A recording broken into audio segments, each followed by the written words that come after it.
आलाय गणेश उत्सवानिमित्त, काय आपल्या भावना आहेत त्याच्या या निमित्ताने?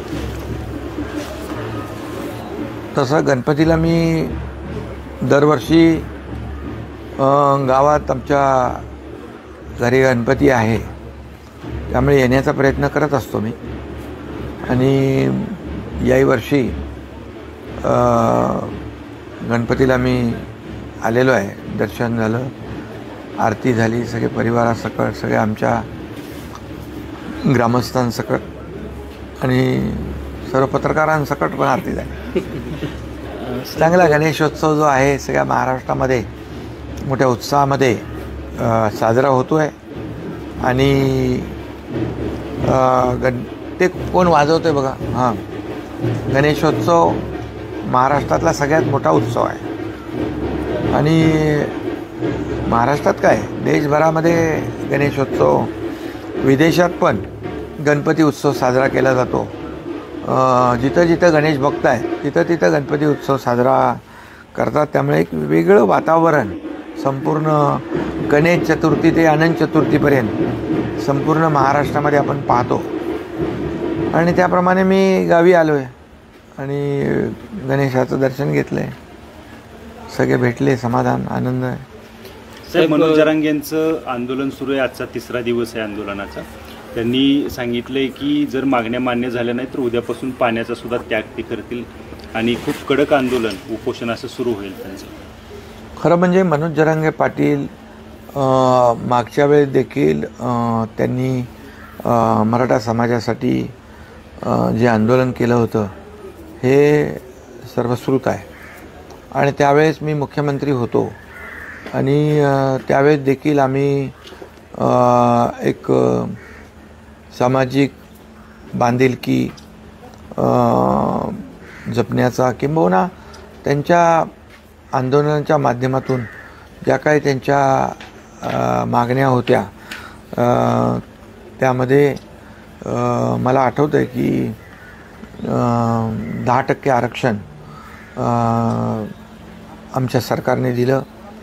मी, देवेंद्रजी, अजितदादा आणि आमचं मंत्रिमंडळ यांनी ठरवलं आणि अतिशय एका महिन्यामध्ये एक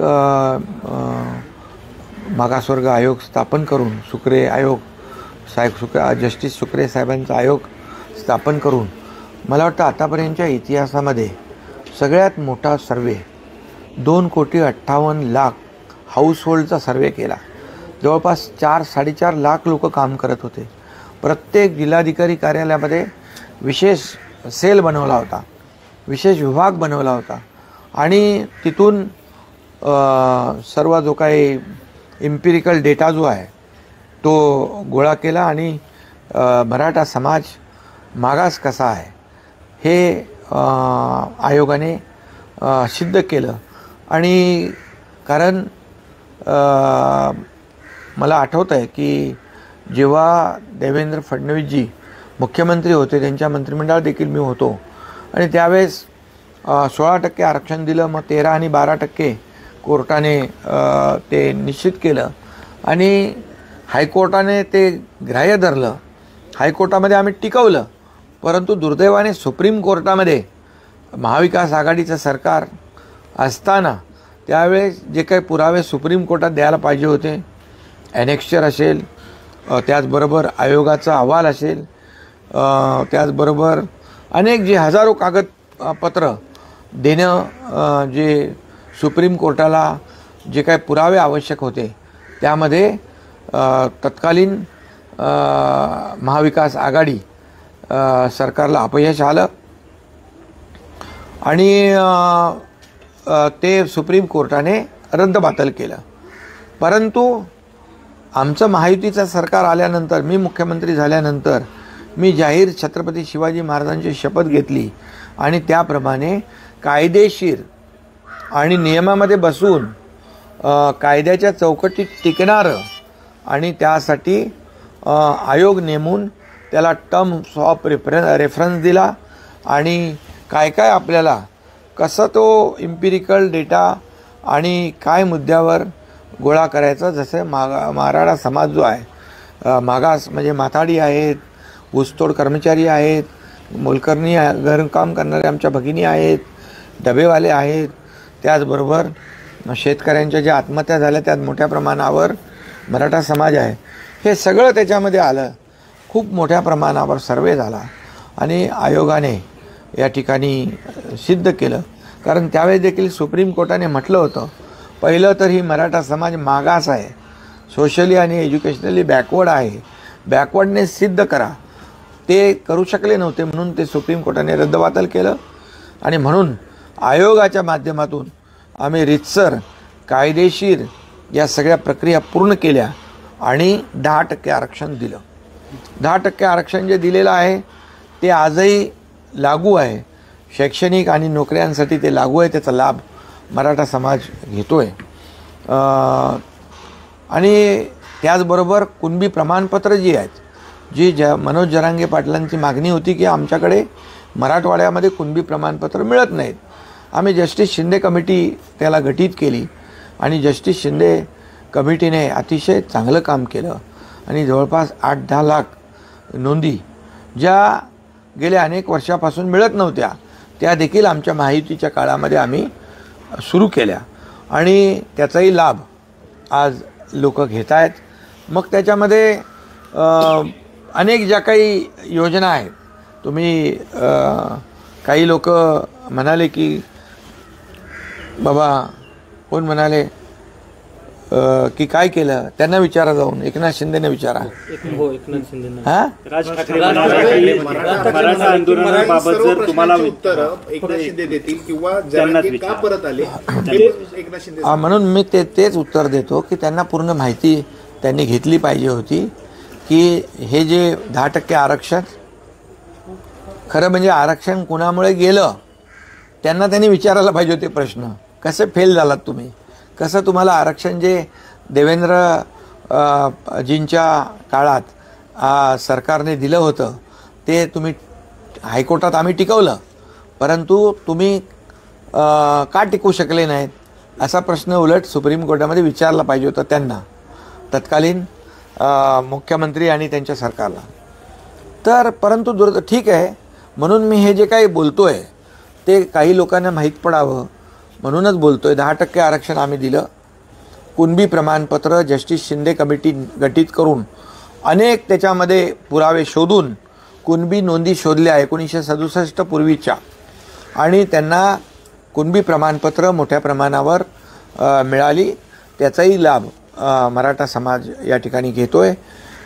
त्याचबरोबर या ठिकाणी अण्णासाहेब पाटील आर्थिक विकास महामंडळाच्या माध्यमातून माझ्याकडे आकडेवारी आहे की जवळपास आज आम्ही त्यांना अण्णासाहेब पाटील आर्थिक विकास महामंडळ 10 लाखाची मर्यादा आम्ही 15 लाख केली. म्हणजे स्वतःच्या पायावर उभं राहायला पाहिजे मराठा कार्यकर्ता, त्याला देखील दिली.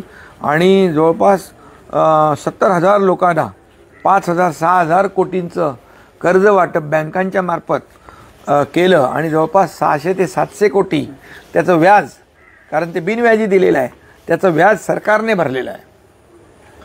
हे एक मोठं काम आम्ही केलं.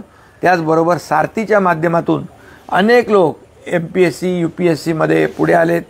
परदेशी शिक्षण देखील आम्ही देण्याचा निर्णय घेतला. हे सगळे जे आहे त्याच्यामध्ये तुम्हाला मी ह्या कॉपीज देईन. आणि पूर्णपणे आज जर पाहिलं आपण, सारथीच्या माध्यमातून देखील खूप मोठ्या प्रमाणावर मुलं उच्च शिक्षण घेत आहेत, MPSC UPSCमध्ये पास होत आहेत, परदेशी शिक्षण घेत आहेत. त्याचबरोबर राजर्षी छत्रपती शाहू महाराज शिक्षण शुल्क शिष्यवृत्ती योजनेत 17,54,494 विद्यार्थ्यांनी व्यावसायिक शिक्षणासाठी आम्ही जवळपास 9,000 कोटी रुपये मंजूर केले. मराठा आंदोलनामध्ये मृत्युमुखी पडले त्यांना 10 लाख रुपये मदत दिली. त्याचबरोबर त्यांना STमध्ये नियुक्त्या काही 20 लोकांना दिल्यात. हा आकडा अगोदरचा आहे, आणखी जसे जसे येत आहेत तसे आम्ही त्यांना देतो आहे की जे कोणी असतील, जे मराठा आंदोलनामध्ये मृत्युमुखी पडले असतील समाजासाठी भांडताना, त्यांना 10 लाख रुपये आणि सरकारी नोकरी देण्याचा निर्णय आम्ही घेतलेला आहे. त्याच्यापासून आम्ही बिलकुल मागे आम्ही हटणार नाही. आणि यामध्ये MPhil PhDसाठी देखील सरकारने अनुदान दिलेलं आहे. आणि म्हणून मराठा समाजाला जे काही देता येईल. सारथीला 300 कोटी वाढीव निधी दिला आहे. अण्णासाहेब पाटील आर्थिक विकास महामंडळाला आम्ही 300 कोटी वाढीव निधी दिलेला आहे. नाशिकमध्ये जे सारथीचं कार्यालय ते आम्ही बांधतोय. विभागवाईज सारथीचे कार्यालय आम्ही बांधतोय. त्याचबरोबर यामध्ये मोठ्या प्रमाणात हॉस्टेलची निर्मिती देखील आम्ही आमच्या काळात केली महायुतीच्या. आणि जिथं जिथं हॉस्टेल होऊ शकत नाहीत त्यांना ग्रामीण आणि शहरी भागाचं जे भाडं आहे त्यांना दर महिन्याला भरावं लागतं. त्यामध्ये देखील आम्ही ते देखील दिलं. त्यामध्ये देखील वाढ केली. आणि त्याचबरोबर 5,000 जेव्हा सुप्रीम कोर्टाने ह्या नियुक्त्या रद्द केल्या त्या काळामध्ये ज्यांच्या इंटरव्ह्यूज मुलाखती झाल्या होत्या पण त्यांना अपॉइंटमेंट त्यांची झाली नव्हती, नियुक्त्या झाल्या नव्हत्या, असे लोक बिचारे अडकले होते. आणि त्यांना देखील 5,000 लोकांना माझ्या मुख्यमंत्री पदाच्या कारकिर्दीमध्ये 5,000 लोकांना नोकऱ्या देण्याचं काम आम्ही केलं. म्हणजे मराठा समाजाला जे काही देता येईल. आणि आमचं म्हणणं आहे की कायदेशीर टिकणारं, कायद्याच्या चौकटीत बसणारं अशा प्रकारचं जो काही त्यांना ज्या सोयीसुविधा आहेत त्या दिल्या. OBC प्रमाणे देखील त्यांना सोयीसुविधा देण्याचा निर्णय आम्ही घेतला. आणि हे सगळं जे आहे हे आतापर्यंतच्या मागच्या 2.5 वर्षाच्या कारकिर्दीमध्ये हे मी मुख्यमंत्री असताना आमच्या सरकारने केलं. आता मनोज जरांगे पाटील यांची जी मागणी आहे की हैदराबाद गॅजेट आणि सातारा गॅजेट, या हैदराबाद गॅजेट आणि सातारा गॅजेटच्याबद्दल देखील मी आपल्याला सांगू इच्छितो की ज्या नोंदी जस्टिस शिंदे समितीने नोंदल्या, खूप मेहनत केली त्यांनी. आणि खऱ्या अर्थाने जस्टिस शिंदे कमिटीच्याबद्दल मराठा समाजामध्ये देखील समाधान आहे, कारण त्यांनी प्रामाणिकपणे काम केलं. आता एक सगळे सोयरे आणि हे हैदराबाद गॅझेट, आता जे आम्ही काही लोक म्हणतात वाशीला एकनाथ शिंदे गेले, त्यांना पुन्हा परत पाठवलं, पुन्हा ते माघारी आले. तर तो जो काही आम्ही त्यावेळेस हे जो यामध्ये देखील जी अधिसूचना काढली होती, ही अधिसूचनेचा हा अधिसूचनाचा ड्राफ्ट देखील मनोज जरांगे पाटील यांनी पाहिला होता आणि त्याच्यामध्ये काही बदल सुचवले होते. त्याप्रमाणे आम्ही तो काढला त्यावेळेस. आणि त्यांनी वाशीवरून ते पुन्हा परत गेले. त्यांना धन्यवाद आम्ही त्यावेळेस दिले. आजही त्यांना मी धन्यवाद देतो की त्यावेळेस ते परत गेले. आणि यामध्ये यावर देखील 6 ते 8 लाख सजेशन ऑब्जेक्शन आलेले आहेत. मध्ये इलेक्शन सगळ्या गोष्टी झाल्या आणि त्यामुळे देखील या सर्व स्क्रुटिनीचं काम जे आहे ते देखील आम्ही करतो आहे की. आणि त्याचबरोबर कुठंही यामध्ये कुणाचीही फसवणूक आयुष्यामध्ये एकनाथ शिंदेने केली नाही, करणार नाही. जे आहे ते आमच्याकडे सगळं सत्य उघड आहे. आणि जे आम्ही बोललो आहे ते बोललो आहे. आणि जे बोललो ते आम्ही केलं देखील मराठा समाजासाठी.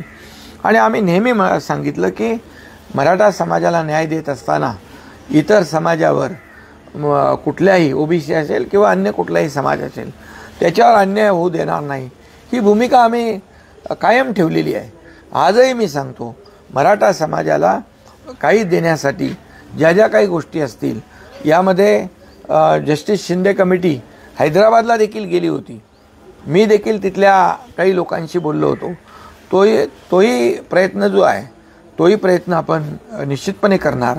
कारण शेवटी समाजाला, मराठा समाजाला आणि इतर समाजाचं कुठलंही नुकसान न होता, त्यांचं कुठलंही कमी न करता मराठा समाजाला आता ज्या काही मागण्या मनोज जरांगे पाटील आणि मराठा समाजाने केलेल्या आहेत, या मागण्यावर देखील सरकार सकारात्मक आहे.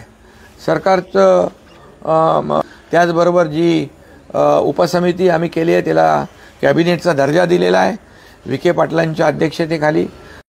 त्यामध्ये आमचे मंत्री आहेत तिन्ही पक्षाचे आणि त्यांची काल 2 बैठका झाल्या. आताही बैठक आहे. कायदेशीर सर्व लोकांच्या बरोबर ॲडव्होकेट जनरल असतील, त्याचबरोबर जे या विषयातले तज्ज्ञ जे लोक आहेत यांच्याबरोबर देखील एक बैठक होती आहे आणि आम्ही सरकार म्हणून पूर्णपणे सकारात्मकच आहोत. कारण शेवटी मराठा समाज जो आहे हा जस्टिस सुक्रे आयोगाने हा मागास आहे, सामाजिक, शैक्षणिक आणि आर्थिक याचा अहवाल तयार केलेला आहे. त्या अहवालाच्याच याच्यावर आम्ही त्यांना 10% आरक्षण दिलेलं आहे. आणखी जे काही हैदराबाद गॅजेट आहे, सातारा गॅजेट आहे, तो जो काही अधिसूचना आहे, सगळ्या थेट जे काही म्हणजे सगळे सोयऱ्यांचा विषय आहे, या बाबतीमध्ये देखील आम्ही चर्चा करतो आहे. परंतु मी हेही सांगेन की 10% आरक्षण जे आम्ही दिलं त्याचाही लाभ आज मुलं शिक्षणामध्ये आणि नोकऱ्यांमध्ये घेत आहेत, ही देखील वस्तुस्थिती आहे.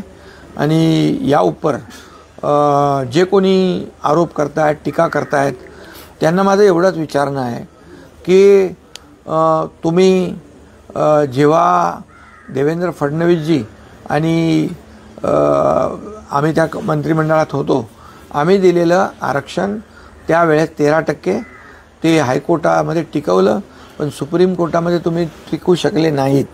तुमचं हे अपयश आहे. तुमचं अपयश झाकण्यासाठी आमच्यावर आरोप करू नका. तुम्ही जे काय भूमिका आहे तुम्ही स्पष्टपणे मांडा. तुमची भूमिका काय आहे? म्हणजे ओबीसीमधून आरक्षण देण्याची भूमिका आहे. काही लोक बोलत आहेत, पाठिंबा देत आहेत, चांगलं आहे. परंतु जेव्हा आम्ही बैठकीला बोलवतो त्यावेळेस मात्र बैठकीला येत नाहीत. म्हणजे एक तुम्ही बाहेर एक बोलायचं, आतमध्ये एक बोलायचं, मराठा समाजाबरोबर वेगळं खेळायचं, ओबीसी बरोबर वेगळं खेळायचं. ह्या दुटप्पीपणा सोडला पाहिजे. आम्ही सरकार म्हणून आमची जबाबदारी आहे. सरकार म्हणून प्रत्येक घटकाला, प्रत्येक समाजाला न्याय देण्याचं काम, त्यांना मुख्य प्रवाहात आणण्याचं काम ही सरकारची जबाबदारी आहे. ती आम्ही पार पाडणार, बिलकुल पार पाडणार. परंतु अशा प्रकारचे दुटप्पीपणाची भूमिका जे लोक घेत आहेत त्यांनी कृपया करून या ठिकाणी आपलं भूमिका जी आहे स्पष्ट केली पाहिजे. मराठा समाजाबद्दल काय, ओबीसी समाजाबद्दल काय. साहेब, आता तुम्ही ज्या पद्धतीने विरोधकांवर बोलला, 13% आरक्षण सुप्रीम कोर्टात कशा पद्धतीने ते टिकवू शकले नाहीत हे सांगितलं. मात्र शरद पवारांनी आरक्षणाबद्दल परवा एक असं वक्तव्य केलंय की तामिळनाडूमध्ये आरक्षणाची मर्यादा वाढून 72% नेली आहे.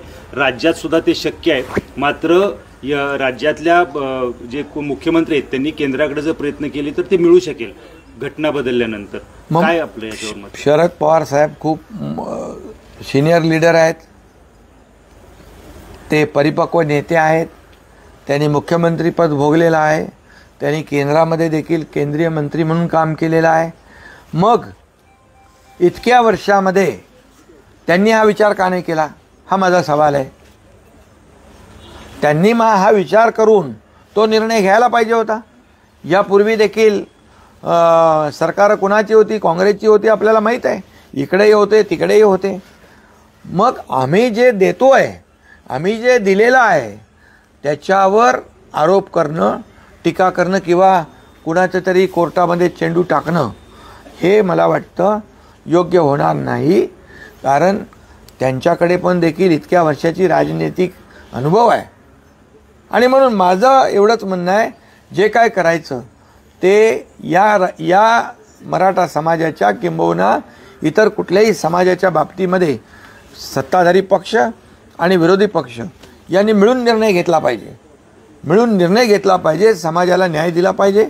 परंतु इकडे वेगळी भूमिका, तिकडे वेगळी भूमिका असं कृपया कोणी करता कामा नये. साहेब, छगन भुजबळांचं असं म्हणणं आहे की आत्तापर्यंत जे 10% आरक्षण दिलं आहे तेच आता कायम ठीक आहे, इथून पुढे देण्याची गरज नाही, अशा पद्धतीने ते विधान करतात. नाही, 10% आरक्षण तर दिलेलंच आहे ना. ते 10% आरक्षण जे आहे ते कोर्टामध्ये आहे आणि ते टिकवण्याचं काम सरकार नक्की करेल. परंतु कायद्यामध्ये जे आपला कायदा आहे, या कायद्यामध्ये जे जुन्या कुणबी नोंदी ज्या आहेत, हा कायदा आहे. कायदा हा आपण नाही केला आहे. हा सर्व म्हणजे मराठा समाजाला, ओबीसी समाजाला, इतर सर्व समाजाला हा लागू आहे. ज्याच्या नोंदी जुन्या आहेत 1967च्या आणि दुसरा तो हा काढणं जी रूल्स 2012चा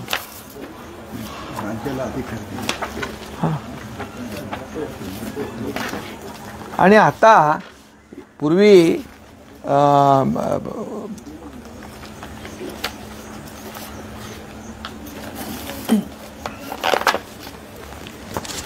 याच्यामध्ये बघा ओबीसीसाठी 13 ऑक्टोबर 1967 पूर्वीचा जातीचा पुरावा असेल तर ते नोंदग्राह्य धरतात. त्याचबरोबर अनुसूचित जातीसाठी 10 ऑगस्ट 1950 पूर्वीचा जातीचा पुरावा असणे म्हणजे नोंद असणे आणि विमुक्त जाती भटक्या जमाती 21 नोव्हेंबर 1961 हा कायदा आहे. आणि त्यामुळे या कायद्याप्रमाणे आपण याच्यामध्ये निर्णय घेतलेले आहेत. कायद्याच्या बाहेर, कायद्याच्या चौकटीच्या बाहेर जाऊन कुठलाही निर्णय घेतला नाही आपण. आणि म्हणून पूर्वी मला वाटतं 103व्या घटनादुरुस्तीप्रमाणे केंद्राकडे अधिकार होते, बरोबर ना. पण 105व्या घटनादुरुस्तीनंतर ते राज्याकडे अधिकार आलेले आहेत. त्यामुळे हे अधिकार जे आहेत हे राज्याकडे अधिकार आहेत आणि त्याचा उपयोग सुप्रीम कोर्टाने जो निकाल रद्दबातल हे आरक्षण करताना असं म्हटलेलं आहे की अपवादात्मक परिस्थितीमध्ये, एक्स्ट्राऑर्डिनरी सर्कमस्टन्स, एक्सेप्शनल केसमध्ये की राज्य या ठिकाणी मागास आयोग नेमून या ठिकाणी सर्वे करून एखाद्या जातीला, मागास जातीला म्हणजे बॅकवर्डला फॉरवर्डला आणू शकते. आणि त्यामुळे त्याप्रमाणे आम्ही नियमाप्रमाणे सगळं काम केलेलं आहे 10% आरक्षण देण्याचं. आणि त्यामुळे मला वाटतं आता यामध्ये जे काही करता येईल, आता जे त्यांचं हैदराबाद गॅजेट आणि सातारा गॅजेट आणि दुसरं जी काही मागणी आहे सगळे सोयऱ्यांच्या संदर्भातली, या बाबतीमध्ये आता बैठका सुरू आहेत. आणि या बैठकांमधून जे काही कायदेशीर तोडगा जो आहे, शेवटी बघा जे काही निर्णय सरकार घेईल, मुख्यमंत्री महोदयांशी आणि माझी देखील चर्चा या बाबतीमध्ये झालेली आहे. आणि मुख्यमंत्री महोदय, मी, अजितदादा, आमची चर्चा झाली या बाबतीमध्ये की याच्यामधून मार्ग आपल्याला कायदेशीर आणि कायद्याच्या चौकटीमध्ये बसणारा आणि उद्या कोणीही चॅलेंज केलं तर टिकणारा अशा प्रकारचा निर्णय घेणं ही सरकारची भूमिका आहे. आणि त्याप्रमाणे जी मंत्रिमंडळ उपसमिती आहे त्याच्यावर कायदेशीर चर्चा करते आहे, बैठका घेते आहे. मगाशी मी सांगितलं आताही बैठक त्या ठिकाणी 5 वाजताची आहे. आणि सरकार सकारात्मक आहे पूर्णपणे. आणि एवढंच आहे की कुणावरही अन्याय होऊ नये, कुणावरही अन्याय न करता समाजाला जे काही न्याय आहे ते देण्याबाबतीमध्ये यापूर्वी सरकार सकारात्मक होतं, यापुढेही. आणि प्रत्येक समाज जो आहे हा सरकार म्हणून आम्हाला सगळ्यांनाच सोबत घेऊन जायचं आहे. कुणावरही अन्याय होऊ नये ही भूमिका सरकारची आहे. आणि त्यामुळे यापूर्वी जे काही जस्टिस सुक्रे साहेबांचा आयोग नेमलेला आहे त्या आयोगामध्ये पूर्णपणे मराठा समाजाच्या बाबतीमध्ये पूर्ण त्यांनी जे काही हे जे नियम, नॉर्म्स, अटी शर्ती ज्या आहेत या पूर्णपणे त्याच्यामधून मराठा समाज कसा सामाजिक, शैक्षणिक आणि आर्थिक मागास आहे त्यांच्याच अहवालावर आम्ही ही पुढची कारवाई केलेली आहे. आणि जस्टिस शिंदे कमिटी देखील या ठिकाणी काम करते. फक्त एवढंच आहे की कुठल्याही बाबतीमध्ये जसं आतापर्यंत कुणबी नोंदी मिळत नव्हत्या, त्या कुणबी नोंदी आणि प्रमाणपत्र इश्यू होऊ लागले, ही तर वस्तुस्थिती आहे. त्याचबरोबर 10% आरक्षण दिलं मराठा समाज, ही वस्तुस्थिती आहे. त्याचबरोबर जे बेनिफिट्स आहेत जे इतर समाजाला मिळत आहेत तेही देणं सुरू आहे. त्यामुळे सरकार यापूर्वी देखील मी मुख्यमंत्री असताना सकारात्मक होतं. देवेंद्रजी मुख्यमंत्री आहेत, त्यांच्या देखील आत्ता आम्ही टीम म्हणून काम करतो आहे. आणि आम्ही सर्वजण या बाबतीमध्ये सकारात्मक आहोत. भाजप नेते चंद्रकांत पाटील त्यांचं असं म्हणणं आहे की मनोज जरांगे आणि दुसरी गोष्ट, मगाशी तुम्ही म्हणालात की देवेंद्रजींच्या बाबतीमध्ये कुणीतरी काय टीका केली. देवेंद्र फडणवीसांना अडचणीत आणण्यासाठी तुम्ही मराठा आंदोलकांना वेगळ्या पद्धतीनं मदत करताय असं. खरं म्हणजे बघा, मी जे करतो ते खुलेआम करतो. मी लपून छपून काय करत नाही, बंद दाराआड काय करत नाही. आणि म्हणून जे मी केलं, जे पाप पूर्वीच्या मुख्यमंत्र्यांनी केलं होतं 2019ला मॅन्डेट असताना, देवेंद्रजींच्या बरोबर, या महाराष्ट्राच्या जनतेच्या बरोबर त्यांच्या पाठीत जो खंजीर खुपसला होता आणि मॅन्डेटला डावलून लाताडून सरकार स्थापन केलं होतं मुख्यमंत्री पदाच्या खुर्चीसाठी, ते दुरुस्त करण्याचं काम या एकनाथ शिंदेने केलं आहे. आणि म्हणून 2022मध्ये या महाराष्ट्रातल्या जनतेच्या मनातलं सरकार आम्ही आणलं. आणि म्हणूनच त्यांना हे बोलण्याचा नैतिक अधिकार नाही. देवेंद्रजी आणि आम्ही ताकदीने, मजबूतीने या ठिकाणी या सर्व जे काही प्रसंग येतील त्यांना तोंड देऊ आणि सरकार म्हणून योग्य तो निर्णय घेऊन. हे लपून छपून काम करण्याचं माझं सवय नाही आहे. जे काय करायचं होतं मी अगदी उजेडात करतो. सर, मनोज जरांगेंना अमित शहा भेटायला गेले नाहीत अशी एक टीका होती की याबाबत तिथं त्या दिवशी येऊन सुद्धा तिथं भेट झाली नाही. चर्चा पण झाली. अरे बाबा, असं हे विरोधक जे आहेत, हे विरोधक अशा प्रकारचे संभ्रम पसरवून या ठिकाणी समाजामध्ये तेढ निर्माण करण्याचा प्रयत्न करतायत. अरे विषय काय आहे? आता जे काय विषय आहेत ते राज्य सरकारशी निगडीत आहेत आणि राज्य सरकार या ठिकाणी समर्थ आहे. त्यामुळे ते आले होते गणपती दर्शनाला आणि हे त्यांच्याशी तिकडे लिंक करणं, जोडणं, हे असं विरोधी पक्षाचं जे काही चाललेलं आहे. मी म्हणूनच मी मगाशी आपल्याला सांगितलं, जी भूमिका घ्या ती आत एक बाहेर एक अशी नको, जी आहे ती स्पष्ट आणि सडेतोड घ्या. आम्ही जी भूमिका घेतो स्पष्ट भूमिका घेतो.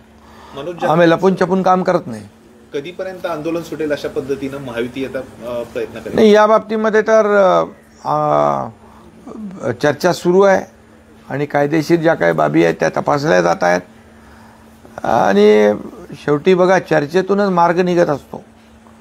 मागच्या वेळेस पण चर्चेतून मार्ग निघाला आणि आम्हाला सरकारला अपेक्षा आहे की चर्चेतून शेवटी बघा प्रत्येकाने सहकार्य करण्याची आवश्यकता आहे.